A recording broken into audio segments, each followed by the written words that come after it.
Pe urmă nopții, când stelele cad, rătăcesc printre vise ce nu mai dau clas. Am fost lumină, acum sunt tăcere, o umbră ce speră cu sufletul ars. Am căutat lumină în nopți stelate, dar m-a întâmpinat doar un gol apăsat. Am luptat cu umbre, cu gânduri ciudate, și tot ce-am găsit a fost dorul uitat.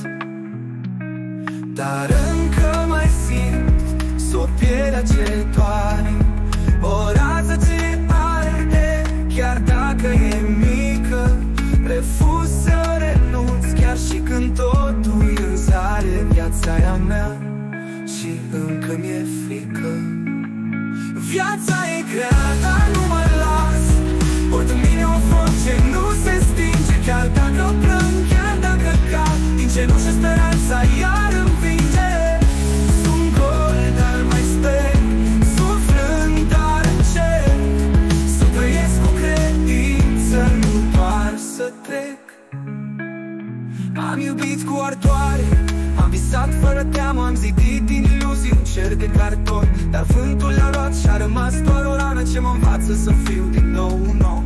Am mers până capăt cu mâinile goale, cu sufletul ars, dar cu ochii deschiși. Și chiar de-am pierdut ce credeam nemuitoare, că sper într-o zi să mă regăsesc aici.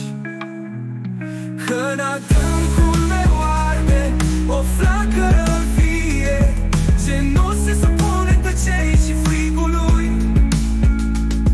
Nu-s tot ce-am pierdut, sunt ce pot să devin, dincolo de teamă, dincolo de ei.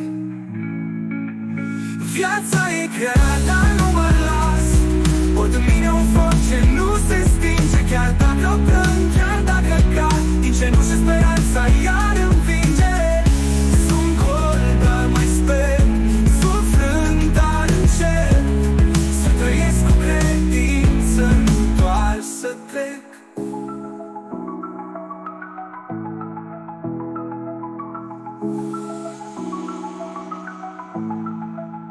Poate mâine departe, dar azi sunt aici, cu tot ce-am pierdut, cu tot ce voi fi.